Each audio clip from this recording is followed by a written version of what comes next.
Olá, como é que vocês estão? Tudo bem? É um enorme prazer estar com vocês novamente. Eu imagino que talvez alguns de vocês estivessem esperando um vídeo de café com mudança hoje ou um vídeo da série Se Posicione, mas hoje nós falaremos sobre um tema diferente, um tema relevante e, inclusive, até alarmante no Brasil e no mundo: a violência contra a mulher. Eu tô falando sobre isso hoje porque Deus foi me dando uma série de sinais. Essa semana eu vi uma reportagem que anunciava que o TJ do Rio de Janeiro fez um mutirão com 12 juízas para julgar 11 mil casos de violência contra a mulher, processos de violência contra a mulher.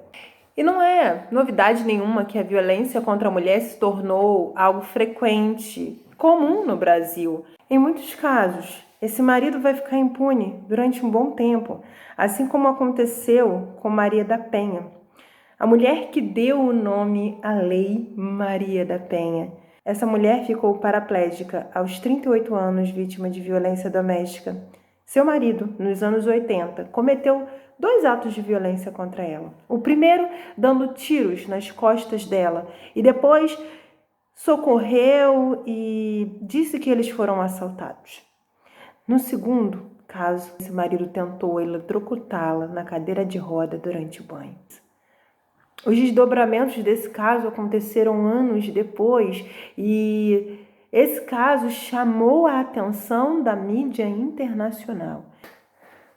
E depois de ele ter sido julgado, os advogados dele terem conseguido anular a primeira decisão, em 1996, esse homem foi devidamente julgado e recebeu sua pena. Em 1996, o crime aconteceu nos anos 80. E eu pergunto para você, quanto tempo Maria da Penha esperou para que seu caso fosse devidamente julgado e seu agressor punido? Quanto tempo muitas mulheres esperam até hoje para que seus casos de agressão sejam julgados? Quanto tempo elas ainda precisarão esperar? Essa reportagem que eu falei para vocês, inclusive, destaca que 1 a cada 4 mulheres acima de 16 anos no Brasil sofreram violência doméstica, e a sociedade brasileira se acostumou tanto com o que é inaceitável, com o que é horripilante, que pela segunda vez o mesmo reality show colocou participantes que foram acusados de violência contra a mulher. E as pessoas assistem, acompanham e trazem a ideia do aceitável. E o pior de tudo é ver cristãos, servos do Senhor, assistindo a esse reality show, assistindo a homens acusados de agressão contra a mulher. Até quando nós iremos naturalizar o que não é natural? Nós, enquanto sociedade brasileira, já vivemos esse quadro de violência contra a mulher há muito tempo. Mas talvez você, enquanto evangélico, espere ver um cenário diferente dentro do meio evangélico.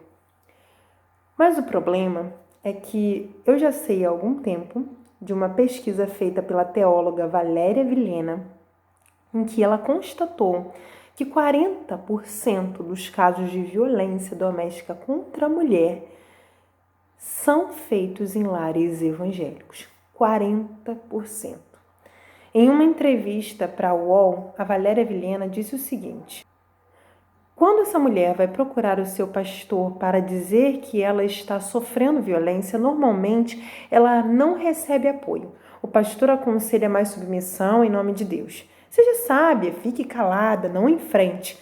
A questão da interpretação da hermenêutica da teologia acaba fortalecendo ainda mais o quadro da violência contra a mulher no meio evangélico, porque a teologia que é passada é a obediência ao marido. Normalmente, essas mulheres acabam culpando a Satanás, o inimigo, o diabo, algo externo. Elas não conseguem olhar para a própria relação de violência que vivem, explica Valéria Vilhena. É triste, mas não deixa de ser verdade. É claro que eu quero abrir um grande parênteses aqui e dizer que nem todo pastor vai aconselhar dessa maneira, né? Que nem toda denominação tem esse segmento, mas muitos vão. E essas mulheres vão se calar e vão começar a olhar para o próprio casamento e falar: o diabo está se levantando contra o meu casamento. E elas começam a culpar o diabo e não conseguem entender que estão em uma relação destrutiva.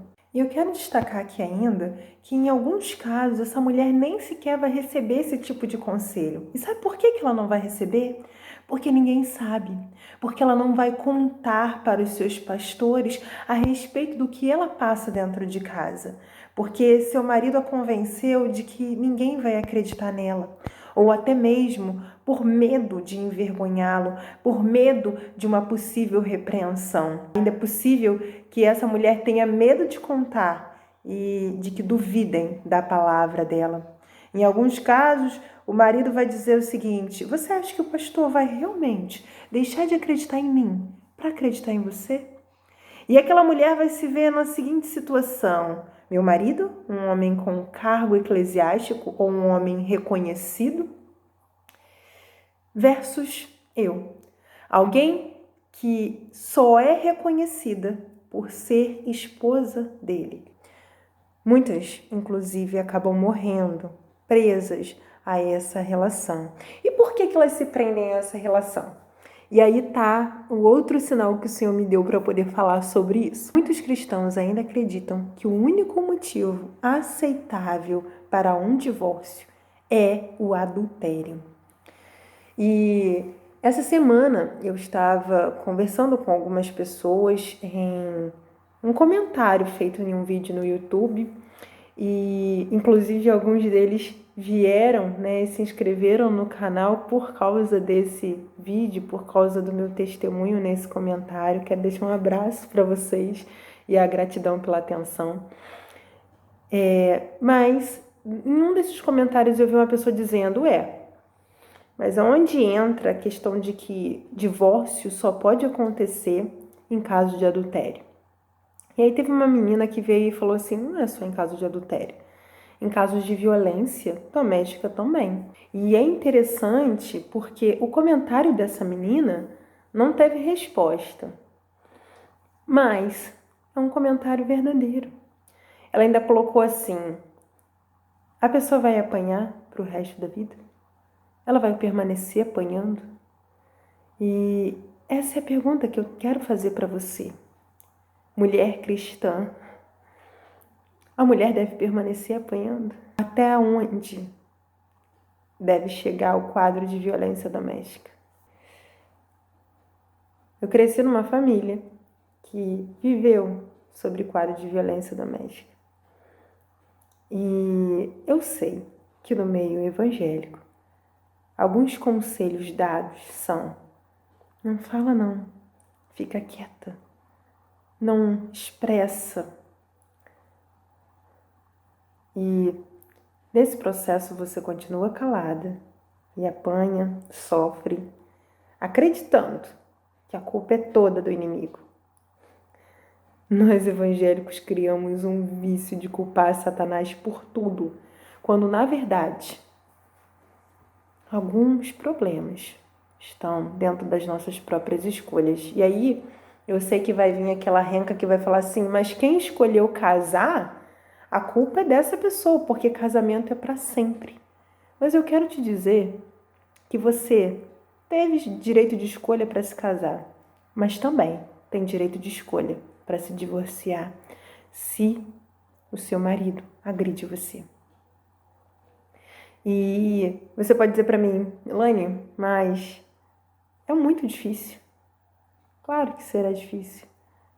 O processo de um divórcio certamente não é fácil, mas apanhar até a morte é pior ainda, não é?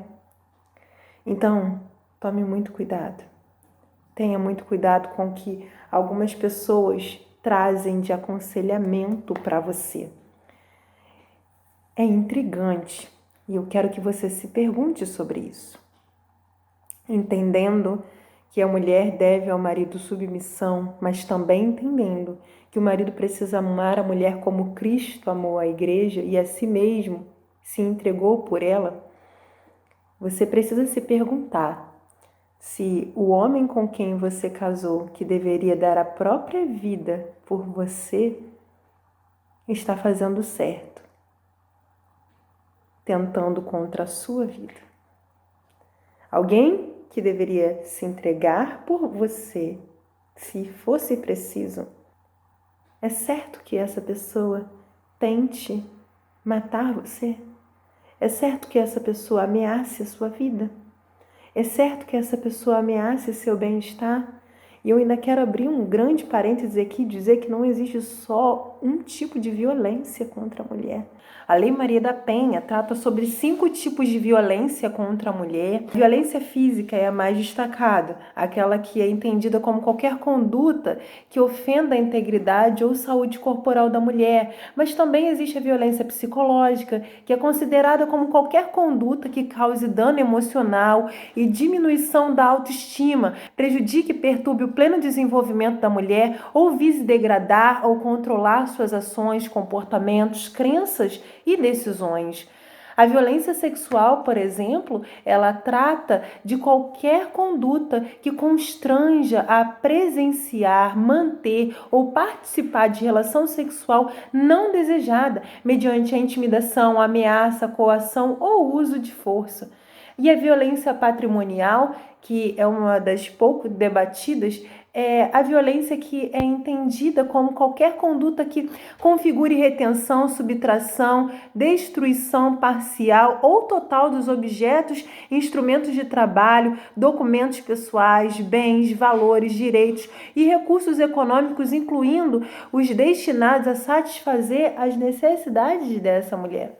E, por fim, a violência moral, que é considerada como qualquer conduta que configure calúnia, difamação ou injúria.